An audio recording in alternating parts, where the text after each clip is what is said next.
This is Rebecca Weinstein for WHRO-FM. In 2018, Malcolm J. Merriweather, who's the director of the Dessoff Choirs in New York City, learned about a little-known cantata composed in the 1950s by Margaret Bonds. Bonds wrote lots of music in her lifetime, but her crown jewel achievement was this cantata called the Ballad of the Brown King, narrating the story of King Balthazar from the Three Wise Men with text by Langston Hughes. Malcolm worked tirelessly to produce the world premiere recording of this cantata, including creating his own arrangements, and it was released in 2019. WHRO-FM will feature this recording Saturday evening at 8 on This Just In. So I spoke with Malcolm about the music and the story and the impact this recording has made over the last year. For those that are unfamiliar with this work, and maybe Margaret Bonds too, what should they be listening for the first time they hear it? I think the most important part of this piece is actually the text. One has to really consider composer and librettist as equals in this situation. And Margaret Bonds and Langston Hughes, the librettists, were best friends. They collaborated on numerous compositions, including choral orchestral works, solo vocal works, and also stage works where Margaret Bonds created incidental music.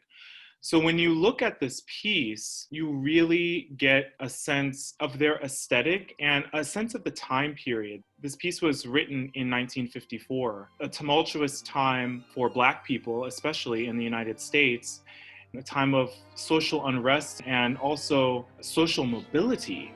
So that is really at the root of this piece, is this idea for Black people to have a positive and uplifting example, a portrayal of a Black person that is not a slave or not rooted in minstrelsy. The subject is Balthazar, the dark-skinned king who journeyed to Bethlehem to witness the birth of Jesus Christ. You don't find this portrayal in classical music. It's a rarity.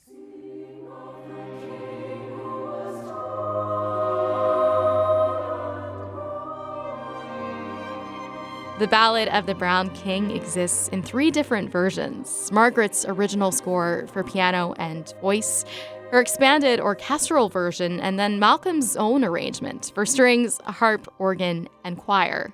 My motive was really to produce an arrangement that would make the piece accessible for mid-sized choirs.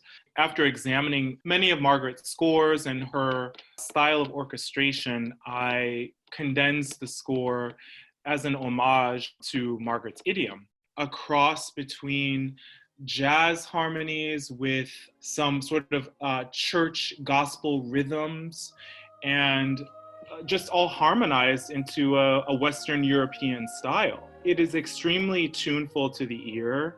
Motives travel throughout each of the 9 movements. So you really do feel like you're going through a journey, just like any other cantata that you might experience. Do you have a favorite movement or moment in the piece? The part that always gives me goosebumps is when the tenor sings, "Of all the kings that came to pass, one was dark like me." Whenever I hear that sung, I mean, it just takes me back to when I was a little boy, and, you know, we're sitting in class and we're learning about the British monarchy, and we're learning about all these other kingdoms that emerged throughout continental Europe, but it's not something that is regularly talked about or portrayed as Black people as kings and queens. It's a beautiful moment for me, and I think the texture of that moment is actually very reminiscent of a Schubert art song.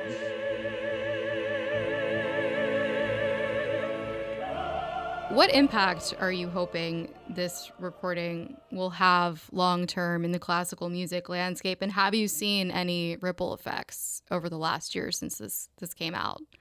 My great desire, my great hope, my great prayer is that the music of Margaret Bonds will emerge in music history classes in conservatories. It will be performed by avocational choirs. It will be performed by symphony orchestras. And Margaret Bonds will have an equal seat at the table with her contemporaries like Samuel Barber or Aaron Copland. The ripple effect that I felt is that people are actually performing this piece. I know of dozens of performances after the recording was released that emerged. People have performed my arrangement. People have done the original full orchestra version. You know, I'll get a text message. Hey, I'm in San Francisco. I just heard your choir singing the Ballad of the Brown King. Congratulations. This was an amazing piece. It was so uplifting. It's so beautiful. So that is, my dreams and my goals are already being realized. I'm actually looking at the next projects. Yeah, what else are you looking at for the future? So Margaret Bonds, there are several choral orchestral pieces that have not been performed or recorded. I'm hoping to, well, let me put this out there. I will perform and record these pieces in the next couple of years and really follow the same roadmap that made the Ballad of the Brown King world premiere recording a reality. That was Malcolm J. Merriweather of the Dessoff Choirs in New York City.